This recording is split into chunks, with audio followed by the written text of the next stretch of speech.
این سرک اسمش است سرک گولای بلاک دوم الی سرک شهرک امنیت که سرک شهرک امنیت به گولای بلاک دوم وصل میکنه، مربوط به ناحیه 12 شهر کابل میشه. 728 متر طول داره و 30 متر عرض از این سرک است که در برگیرنده از این سرک در دو طرف پیاده رو، بایسیکل رو و همچنان گلدان می باشد.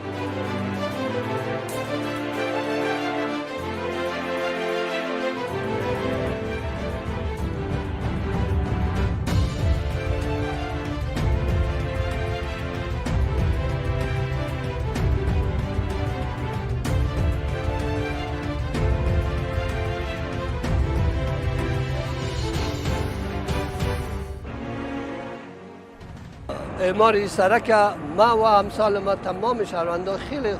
خوشحال هستیم که برادر همچه سرک جور شد. مسلما ساختن همچه سرک ها در تمام ابعاد زندگی انسان ها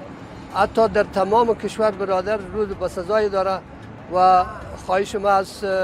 همشهریای عزیزم است که در حفظ و مراقبت امی سرک، پیاده رو، حفظ مراقبت محیط زیست کوشا باشند که این از پول ملت ساخته شده، باید چهارسبایی از اون استفاده بهینه کنیم.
الحمدلله فعلا